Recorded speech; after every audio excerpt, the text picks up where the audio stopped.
ನೀವು ನೋಡ್ತಾ ಇರೋ ನಂಬರ್ 1 ಚಾನಲ್ಗೆ ಸ್ವಾಗತ ಬಯಸುತ್ತೇನೆ. ನಾನು ಸಯ್ಯದ್. ವೀಕ್ಷಕರೇ, ಜಗತ್ತಿನ ಮಾನವ ಕುಲ ಜಗತ್ತಿನಲ್ಲಿ ಎಂತೆಂಥ ವಿಸ್ಮಯ ಘಟನೆಗಳು ಇವತ್ತು ನಾವು ನೋಡ್ತಾ ಇದ್ದೀವಿ. ಇನ್ನೂ ನೋಡಲಾರದ್ದು ಏನೇನಿದೆ ಅನ್ನೋದು ಒಂದೊಂದಾಗಿ ನಮಗೆ ಸಿಗ್ತಾ ಇದೆ ವೀಕ್ಷಕರೇ.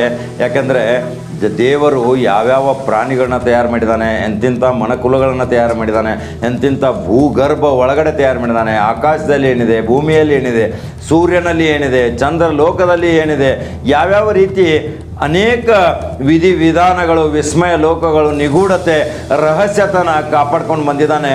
ಅದನ್ನೆಲ್ಲವನ್ನು ನೋಡಿದರೆ ನಮಗೆ ಎಷ್ಟು ವಿಚಿತ್ರ ಅನಿಸುತ್ತೆ ವೀಕ್ಷಕರೇ. ಇವತ್ತೊಂದು ಇಂಥದ್ದೊಂದು ಸ್ಟೋರಿ ತೊಗೊಂಬಂದಿದ್ದೀನಿ. ಇಂಥ ಒಂದು ಕೋಳಿ ನೀವು ನೋಡಿರ್ಬೋದಾ? ಯಾವ ರೀತಿ ವಿದೇಶದಲ್ಲಿ ಹೈನುಗಾರಿಕೆಯ ಮುಖಾಂತರ ಎಷ್ಟೊಂದು ಕೃಷಿಕರಾಗಿ ಯಾವ್ಯಾವ ರೀತಿ ಅವರು ಉತ್ಪನ್ನಗಳನ್ನ ಮಾಡ್ತಾರೆ, ಯಾವ್ಯಾವ ರೀತಿಯ ಸರ್ಕಾರದಲ್ಲಿ ಅವರು ಒಂದು ಉತ್ಪನ್ನದ ತಮ್ಮ ಸರಕನ್ನು ಮಾರಾಟ ಮಾಡಿ ಆದಾಯ ಮಾಡ್ಕೋತಾರೆ. ಎಷ್ಟೊಂದು ಶ್ರಮಜೀವಿ ಇದ್ದಾರೆ. ಅಲ್ಲಿ ನಿರುದ್ಯೋಗಿ ಮಾತ್ರ ಇರೋದಿಲ್ಲ.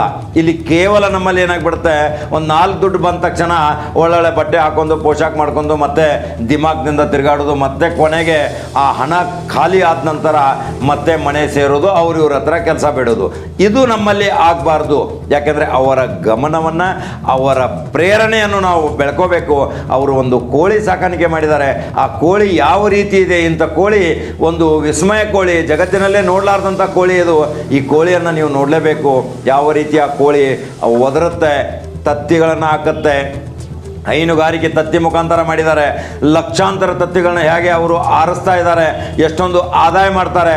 ಆ ತತ್ತಿಗಳನ್ನ ಇಡಲಿಕ್ಕೆ ಯಾವ ರೀತಿ ಅವರು ಒಂದೊಂದು ವಿಧಿವಿಧಾನಗಳನ್ನು ಗೋಡೆಯ ಒಳಗಡೆನೆ, ಯಾವುದೇ ಒಂದು ಪರ್ವತದಲ್ಲಿಯೇ ಸಹಿತ ಒಂದು ತಗ್ಗು ತಿನ್ನೆಗಳನ್ನು ಮಾಡಿ ಇವತ್ತು ಎಷ್ಟು ಒಂದು ಆಧುನಿಕ ಶೈಲಿಯ ರೀತಿಯಿಂದ ಅವರು ಮಾಡ್ತಾ ಇದ್ದಾರೆ. ಅದಕ್ಕೆ ಯಾವುದೇ ತಂತ್ರಜ್ಞಾನ ಮಾತ್ರ ಬಳಸಿಲ್ಲ. ಒಂದು ಗುಡ್ಡಗಾಡ ಪ್ರದೇಶದಲ್ಲಿಯೇ ಒಂದು ಲಕ್ಷಾಂತರ ತತ್ತಿಗಳನ್ನ ಮಾರಾಟ ಮಾಡಿ ಎಷ್ಟೊಂದು ಉತ್ಪನ್ನ ಆಗ್ತಾ ಇದ್ದಾವೆ. ಅದರಲ್ಲಿ ಮಾಂಸದ ಕೋಳಿ ಎಷ್ಟಿದೆ, ನೋಡಲಿಕ್ಕೆ ಎಷ್ಟೊಂದು ಸುಂದರವಾಗಿದೆ. ಆ 2 ಬಿಳಿ ಹುಂಜಗಳು, ಆ ಹುಂಜಗಳನ್ನು ನೋಡಲಿಕ್ಕೆ ನಾವು ನೀವು ಕುತೂಹಲದಿಂದ ನೋಡಬೇಕು ಈ ವಿಡಿಯೋನ. ಯಾಕಂದರೆ ಇಂಥ ಒಂದು ವಿಸ್ಮಯ, ಒಂದು ರಹಸ್ಯವನ್ನು ಯಾವುದೇ ರೀತಿ ನಾವು ತೋರಿಸಲಿಕ್ಕೆ ತಯಾರಿದ್ದೀವಿ ವೀಕ್ಷಕರೇ. ನಿಮ್ಮ ಅಭಿರುಚಿ ತಕ್ಕಂತೆ ನಾವು ಪದೇ ರಾಜಕಾರಣ ಅಂತ ನೀವು ಹೇಳ್ತಾ ಇರ್ತೀರಾ, ಕಮೆಂಟ್ ಮುಖಾಂತರ ತಿಳಿಸ್ತಾ ಇರ್ತೀರಾ. ಅದಕ್ಕೆ ಒಂದು ವಿಸ್ಮಯ ಲೋಕನ ತೋರಿಸ್ಬೇಕಾಗತ್ತೆ. ವಿದೇಶದಲ್ಲಿ ಹೈನುಗಾರಿಕೆ ಯಾವ ರೀತಿ ಮಾಡ್ತಾರೆ, ಅವರು ಅನೇಕ ರೀತಿಯ ಮಾರ್ಗೋಪಾಯಗಳನ್ನ ಕಂಡು ಹಿಡಿದು ಒಂದೊಂದು ಒಳ್ಳೆ ಉತ್ಪನ್ನದಾರರಾಗಿ ಜಗತ್ತಿನ ಮಾರುಕಟ್ಟೆಯಲ್ಲಿ ಪೈಪೋಟಿ ಮಾಡಿಕೊಂಡು ಶ್ರೀಮಂತ ರಾಷ್ಟ್ರ ಆಗ್ತಾರೆ. ಅದಕ್ಕೆ ಇದೊಂದು ಉದಾಹರಣೆ ವೀಕ್ಷಕರೇ. ಆ ಹೆಣ್ಮಕ್ಳು ಅವರು ಯಾವ ರೀತಿ ಅದನ್ನು ಮಾಡ್ತಾ ಇದ್ದಾರೆ, ಅದನ್ನು ಸಂಪೂರ್ಣ ದೃಶ್ಯ ಇವತ್ತು ನಾವು ತೋರಿಸ್ತಾ ಇದ್ದೀವಿ.